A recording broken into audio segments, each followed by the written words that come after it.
Hi, I'm Eliza, 31 years old, and until recently, I led a quiet life, full of hard work, sacrifice, and an enormous love for my family.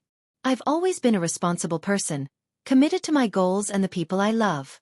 From a very young age, I learned that nothing in life comes easy, that everything is achieved with effort and perseverance, and that's how I've lived every step of the way. I work at a company where I've strived to grow, but what has always motivated me most has been the desire to give the best to my family, especially my dad, a man who has always been my role model and supporter. Although our relationship was never perfect, he meant the world to me. A while ago, after saving for several years and making sacrifices that many didn't realize would be an unforgettable act of love for my dad, I bought him a car with my own savings. It wasn't just any gift.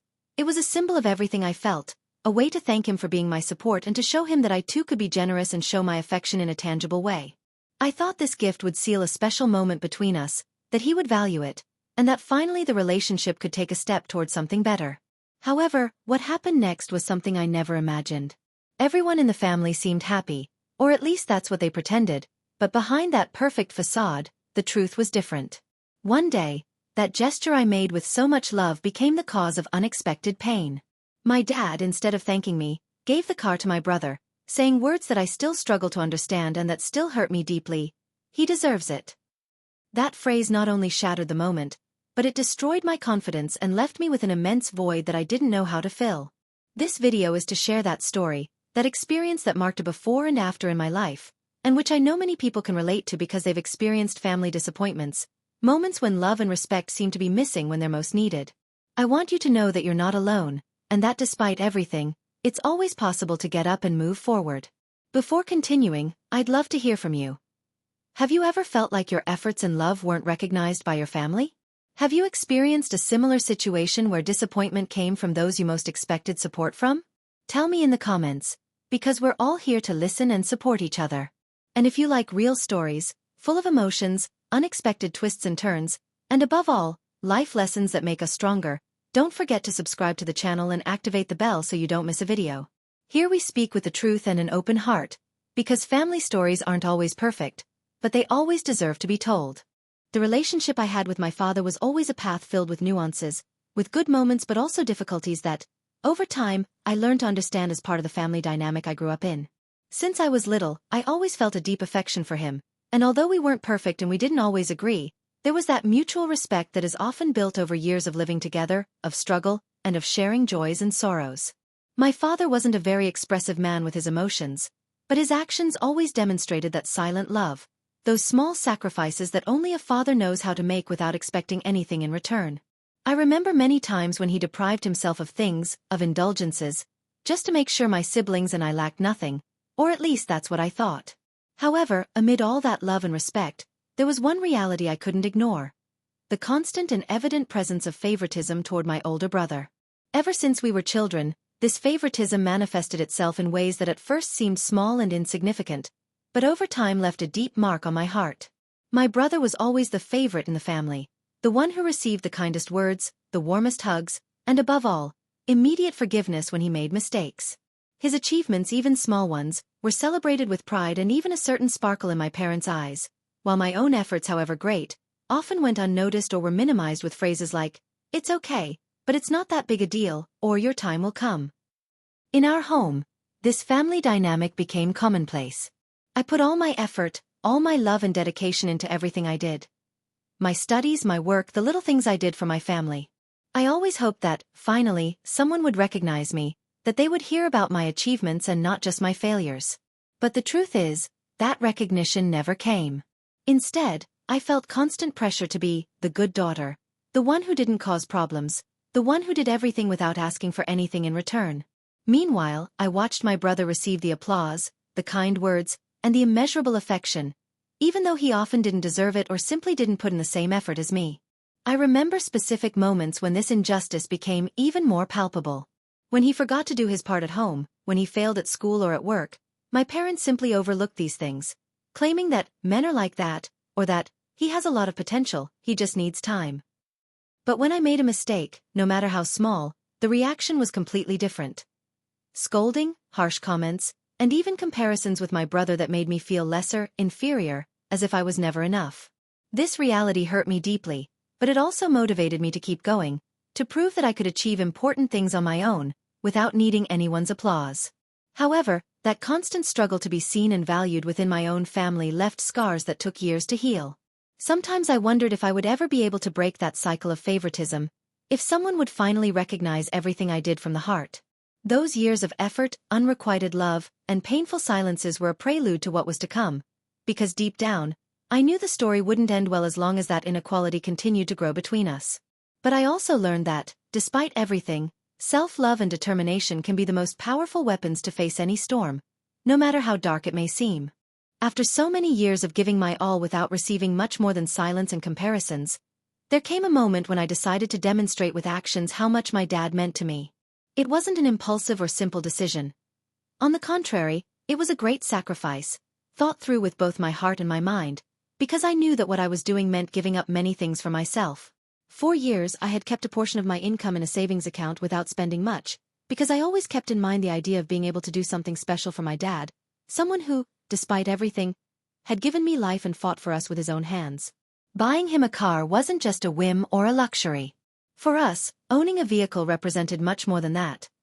It was synonymous with independence, comfort, and above all, security. My dad had been using an old car for years, which was already causing constant problems and putting him at risk every time he went out to work or running errands. I wanted him to have something better, something that would allow him to move around with peace of mind, without having to worry about breakdowns or accidents. That's why, after much saving and searching, I decided to use my savings to buy a car that was safe, comfortable, and worthy of the man who had given me so much. Financially, it was a huge effort for me. I remember the days when I wondered if it was really worth sacrificing that amount of money, if it wouldn't be better to invest it elsewhere, in my own dreams or needs. But the love and gratitude I felt for my dad were stronger than any doubts. I imagined his face when he saw the gift, the smile that would surely spread across his lips, the pride he felt knowing my daughter had made such a gesture for him. I hoped more than anything, that he would appreciate that sacrifice, that he would understand that this car wasn't just an object, but the embodiment of all the love and respect I had for him. Every time I spoke to friends or family, I couldn't help but feel a mixture of excitement and nervousness when I told them what I had planned to do. I wanted my dad to feel that, despite the difficulties and past hurts, I was there to support him, to show him that my love didn't depend on words or acknowledgments, but on concrete actions. In my mind, the car would be a symbol of our renewed relationship, a way to say thank you without having to say anything out loud. Of course, I also had expectations. I didn't expect the entire family to throw a party or to be showered with praise, but I did long for that small gesture of gratitude, a sincere thank you, a look that acknowledged my effort and sacrifice. I knew that in my home such things weren't said easily, but at least I hoped my dad would understand how important it was for me to do that for him. What I didn't imagine at the time was that this gift, which to me was an act of pure love, would be the spark that would ignite an unexpected fire in our family, a conflict I never thought I would have to face. I'll never forget the day I found out what had happened to the car I bought with so much effort and sacrifice for my dad. I thought that after all he had given, that gift would represent a symbol of recognition, respect, and, above all, love. But what happened was a blow as unexpected as it was devastating, something I still struggle to process and understand today. It was my mom who told me first, in a cold, almost indifferent voice, as if she didn't understand the gravity of what she was communicating. "The car is no longer yours," she said, without beating around the bush or explaining anything beforehand. My heart stopped for a moment, and then my mind began to race.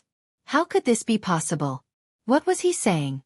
I couldn't understand a thing, and the worst part was when I learned the exact words my dad had spoken at that moment, like a dagger stabbing me in the chest. "He does deserve it. He does deserve it." That phrase echoed in my head over and over again, like a painful echo I couldn't turn off. My dad, the man for whom I had made all those sacrifices, was telling me that my brother deserved that car, but I didn't. As if everything I had done, all the time, effort, money, and love I had invested in that gift meant nothing. Disbelief paralyzed me. I couldn't believe what I was hearing.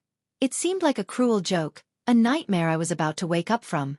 But it was real, and not only that, the betrayal was there, right in front of me, tangible and painful.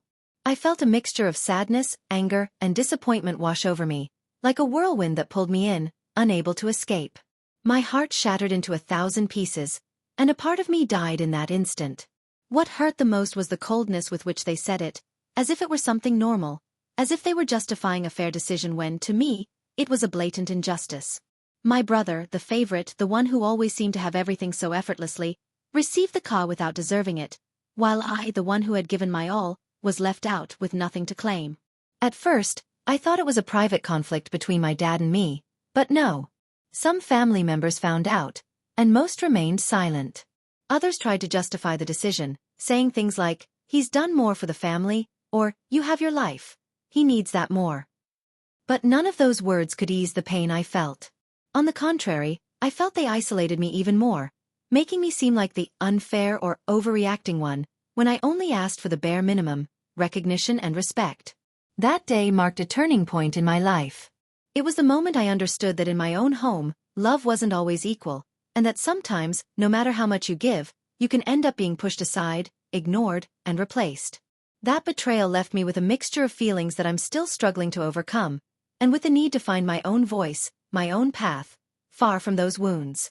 After that moment that changed everything, when I found out my dad had given the car to my brother with those hurtful words, I felt as if an earthquake had shaken the foundations of my world. Sadness washed over me in a profound, almost paralyzing way.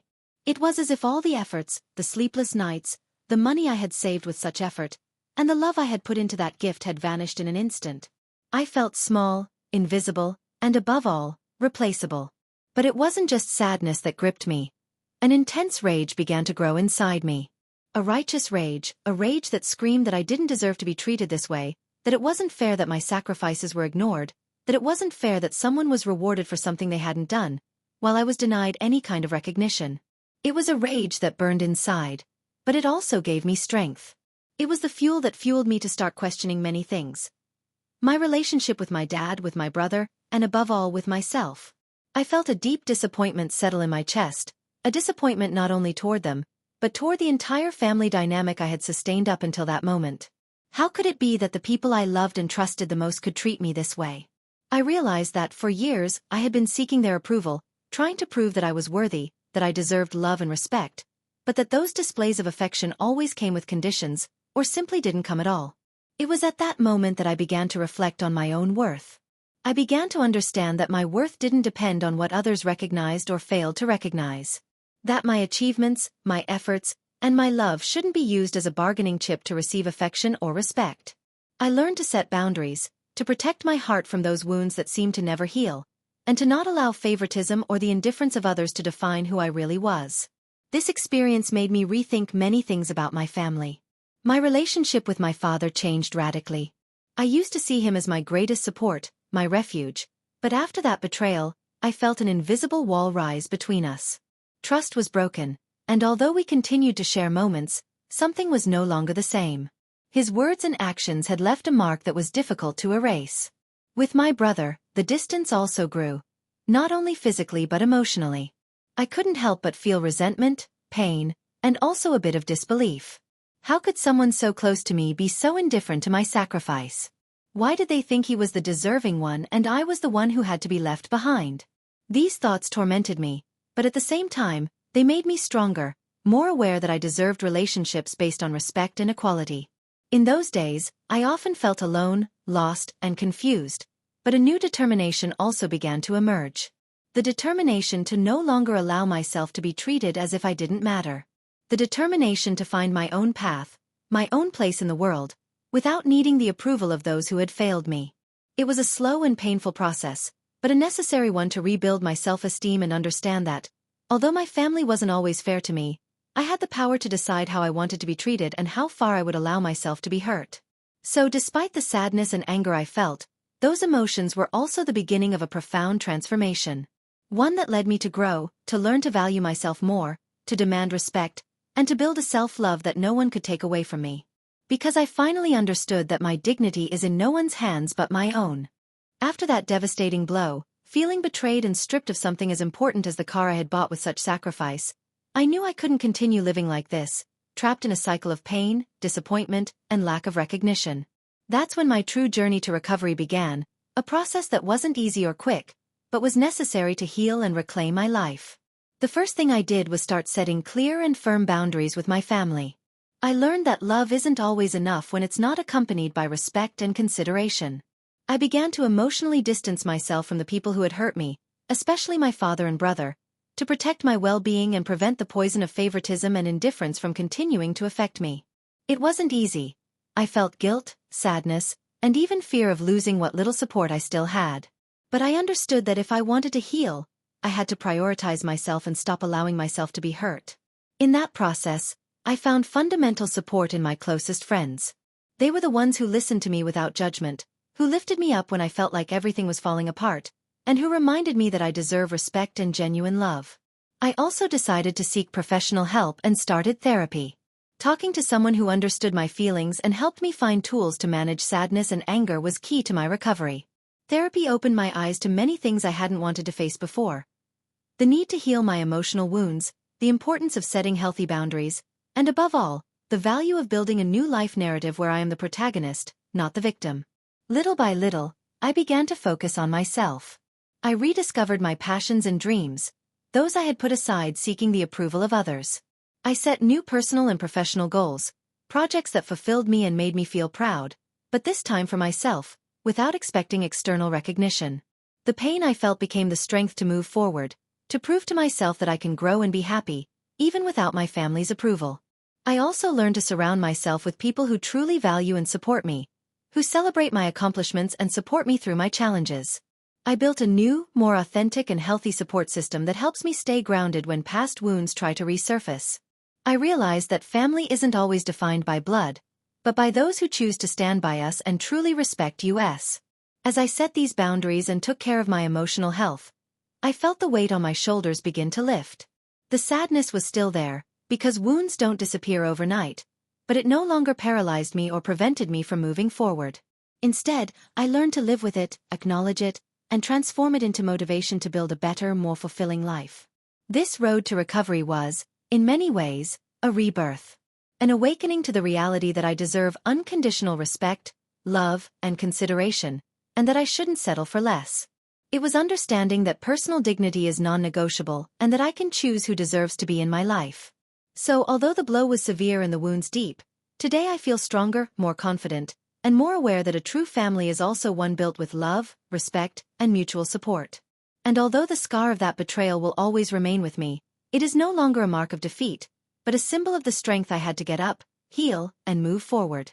I want to end this story with a reflection that has stayed with me since the moment I decided to stop allowing them to walk all over me, belittle me, and mistake my love and hard work for something they could ignore or give to others without even a word of thanks. Because, often, the deepest wounds don't come from physical blows or aggressive words, but from indifference, complicit silence, and contempt disguised as affection. I learned the hard way that valuing oneself isn't an act of selfishness, but an act of survival and dignity. That we can no longer place our self-esteem, our inner peace, or the strength with which we face life in the hands of others. The story I shared with you is not just mine. It's the story of many people who, day after day, feel invisible to those who should be their strongest support, their own family. It's painful, yes, but it's also liberating to understand that we deserve no less than what we give, that true love isn't based on favoritism or comparisons, and that respect isn't an option, but a fundamental right. Not allowing emotional abuse, not accepting being someone else's second choice or shadow, is an act of courage and self-love that we must all learn to cultivate. And here in this space, I want you to take away a very clear message. If someone has ever made you feel like you didn't matter, that your achievements weren't worth it, that your love wasn't enough, stop and think about how much you deserve. No one has the right to diminish you or erase your worth. Don't tolerate less than you deserve. Don't allow favoritism, indifference, or injustice to steal your joy, your peace, or your dreams. Your story matters. Your voice deserves to be heard. And above all, you deserve to live a life filled with respect, love, and sincere appreciation, no matter who you are or where you come from. Don't let your painful past define your future, but rather inspire you to build a new version of yourself, stronger, wiser, and freer. If this story touched your heart, if you've ever felt invisible or undervalued, I invite you to subscribe to this channel, where we share true stories with profound emotional twists and turns, stories that show the complexity of human relationships and how we can find light even in the darkest moments. You are not alone here. There is understanding, support, and truth. Thank you for joining me on this journey, for listening to my voice and allowing me to share something so intimate and painful. I hope my story inspires you to value yourself more, to fight for your dignity, and to never give up hope that, even if it hurts, we can always get up and move forward. Remember, no one has the right to make you feel less than you. You are valuable, you are worthy, and you deserve all the respect and love in the world. Don't accept less.